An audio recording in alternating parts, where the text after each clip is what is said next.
Halo semua, perkenalkan kami dari kelompok Fineshit. Kami akan mempresentasikan final project SIC kami.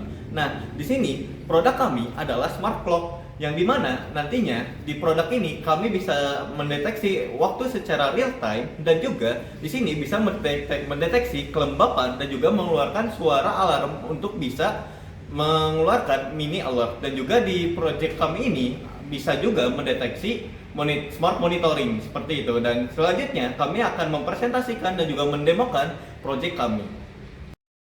Oke, baik di sini saya akan mendemonstrasikan code buat project kami ya, Alarm Smart Clock. Jadi untuk project kami itu ada beberapa library yang dibutuhkan. Pertama ada wire, ini untuk komunikasi I2C-nya. Kemudian ada library WiFi karena kita bakal terkoneksi dengan WiFi. Kemudian kita butuh library Adafruit nih untuk mengintegrasikan dengan OLED-nya.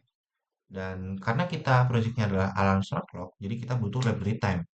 Dan kita juga butuh library DHT karena kita bakal ngintegrasiin ke alat DHT 11-nya ya. Oke, nextnya di sini ada sensor. Jadi sensornya itu bakal di set di pin 4 DHT-nya. Kemudian dengan tab DHT 11.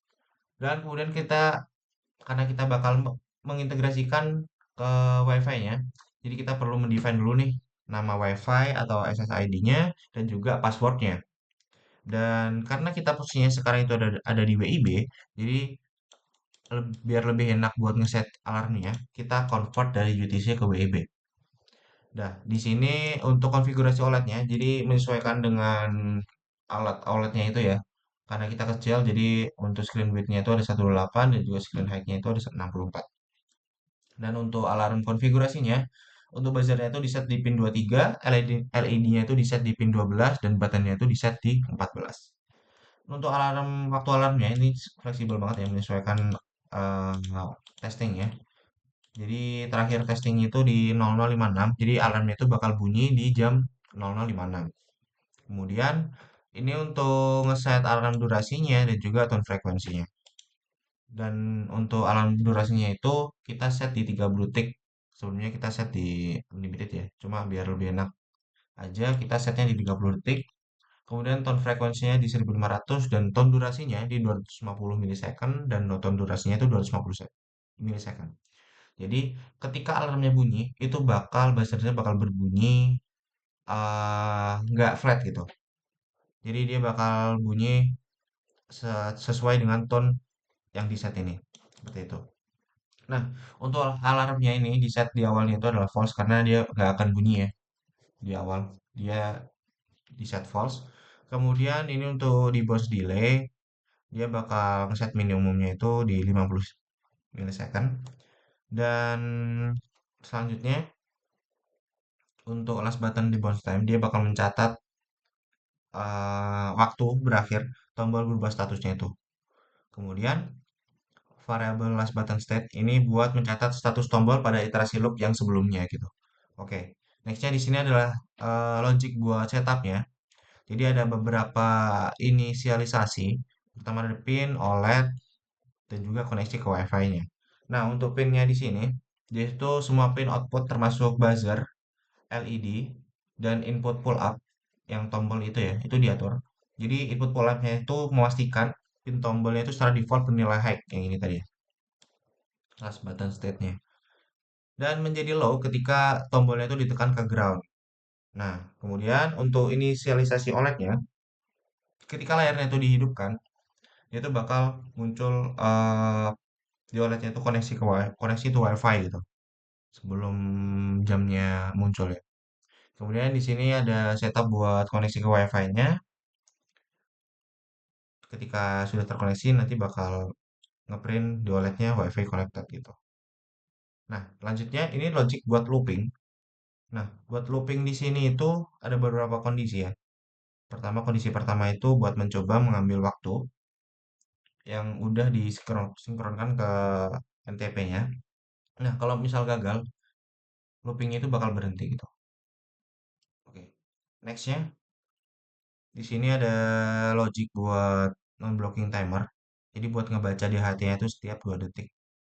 Nah, loop ini tuh buat mencegah biar loopnya tuh nggak terlalu lambat gitu. Itu sih manfaatnya. Adanya logic ini. Kemudian logic STRF time di sini buat nge-convert aja ya. biar di OLED-nya tuh lebih enak dibaca aja sih gitu. Oke, selanjutnya ini buat display OLED-nya. Jadi semua data termasuk waktu, tanggal, suhu, kelembapan, dan waktu itu di set di sini. Nah, ini untuk logic alarmnya. Jadi ini tuh logic pertama buat memastikan alarmnya itu hanya terpicu satu kali, bukan setiap detik selama menit tersebut gitu. Jadi dia ngecek apakah jam, menit, dan detiknya itu saat ini tuh sesuai dengan waktu alarmnya. Tuh. Kemudian ini untuk debouncing tombol. Jadi memeriksa apakah status tombolnya itu stabil selama 50 milisecond. Dan selanjutnya di sini buat menghenti durasinya ya. Jadi kalau tombolnya itu belum ditekan, logikanya itu bakal meriksa apakah waktu yang telah berlalu itu sejak alarm start time-nya itu eh, sudah lebih dari 30 detik atau belum gitu. Karena kita kan ngeset alarmnya kan 30 detik ya. Ini tadi. Nah, alarm duration second. Seperti itu. Oke, lanjut lagi. Buat di sini ya tadi ya, ngecek alarmnya. Kemudian lanjut lagi ke ini logic buat buzzer dan juga LED-nya ya.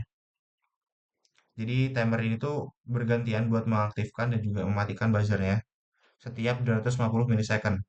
Jadi kayak ngebuat efek berkedip gitu sih, biar nggak flat aja. Nah itu tadi fungsi yang buat tone tadi ya. Nah di sini logic buat jeda loopnya. Jadi ini tuh buat memperlambat tampilan waktu di OLED-nya biar sesuai dengan perubahan detik yang sebenarnya. Nah, tetapi ini tuh tidak berpengaruh ke logic alarmnya karena semuanya itu dikendalikan menggunakan melis tadi sih atau non blockingnya gitu. Seperti itu. Jadi mungkin kurang lebih untuk code demonstrasi code-nya seperti itu. Akan dilanjutkan untuk cara kerja dari alatnya ini secara detail gitu.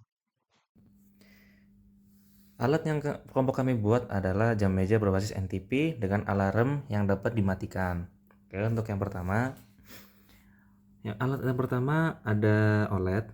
Di sini akan menampilkan jam, tanggal, temperatur, kelembapan, dan alarm jam berapa akan berbunyi. Selanjutnya ada DHT11 yang akan menguji suhu dan kelembapannya. Untuk yang pertama kita tes suhu dan kelembapannya. Jika saya coba untuk saya genggam, kita lihat di sini suhu dan kelembapannya akan perlahan naik. Ini masih saya genggam.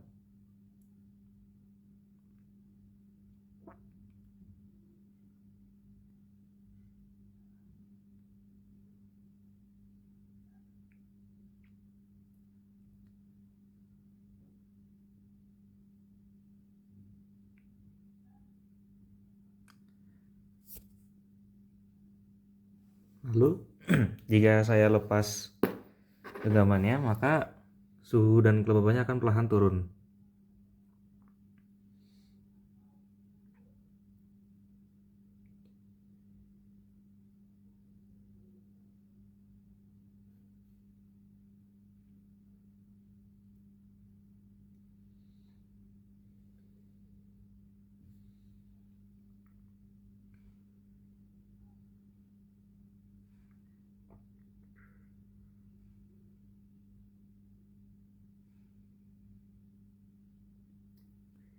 Oke, jika kita lihat tadi peak temperatur atau suhunya ada di 30, sekian, sekarang turun menjadi 29 dan akan terus turun. Lalu di bagian kelembapan yang tadi awalnya di 80% turun menjadi 69%.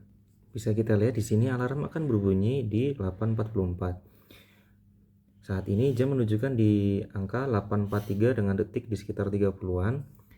Jika jam ini menunjukkan angka 8.44, maka alarm akan berbunyi selama 30 detik.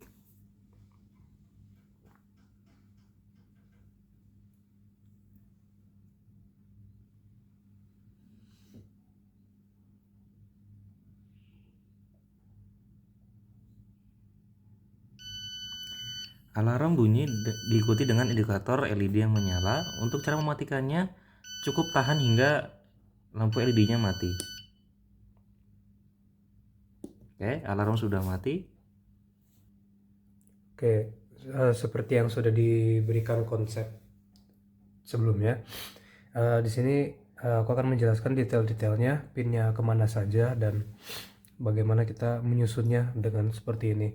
Jadi untuk ground yang sebelah sini, terutama yang sebelah sini, ground dan 3V3 nya kita set di garis ini. Jadi di garis positif itu VCC semua, jadi garis ini. Lalu yang minusnya juga itu ground, kecuali yang ini tuh tidak ada, jadi tegangannya hanya ada di sekitar sebelah sini saja maksimal. Dan di sini bisa dilihat warna merah itu 3V3 atau voltasenya 3 volt itu dipasang di garis positif, ya kan. Lalu untuk ground itu ada di garis negatif bila terlihat. Nah, jadi seluruh garis itu sekarang GND semua, lalu garis positif itu 3V3 semua. Jadi semua perangkat yang membutuhkan 3V3 atau ground itu langsung ke situ saja.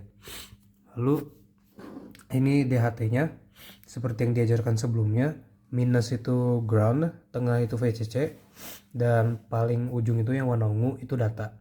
Untuk datanya kita menggunakan pin keempat, bisa dilihat di sini itu kita pasang ke D4 yang warna ungunya. Lalu VCC dan groundnya kita pasang ke titik tengah juga. Untuk jamnya juga sama, ground dan VCC nya itu kita taruh di tengah-tengah nih, dua ini. Lalu untuk SCL dan SDA nya, SCL untuk display clocknya, lalu SDA nya untuk datanya, itu SCL kita set ke 22 yang warna oranye, yang oranye ini 22 ya, terlihat ya. Lalu untuk 21 itu warnanya yang warna biru atau SDA. Nah, lalu untuk di sebelah sini ada LED, buzzer, dan tombol. Untuk tombol kita membutuhkan ground saja, lalu input datanya itu menggunakan yang warna kuning ini. Itu kita input ke GPIO 14 atau ke D14. Lalu untuk yang ini, yang buzzer, itu kita membutuhkan sama, kita membutuhkan ground juga. Kita membutuhkan ground. Lalu untuk data inputnya kita masukkan ke 23 ke GPIO 23. Lalu untuk LED nya kita membutuhkan resistor. Jadi sebelum dia menusuk ke ground, dia akan melalui resistor terlebih dahulu. Lalu untuk agar dayanya tidak berlebihan, lalu untuk kabel warna kuning ini itu menyolok ke GPIO 12 seperti itu. Mungkin itu saja yang bisa aku jelaskan mengenai detail perancangan perangkatnya. Mungkin sekian saja dari kelompok kami. Terima kasih. Wassalamualaikum warahmatullahi wabarakatuh.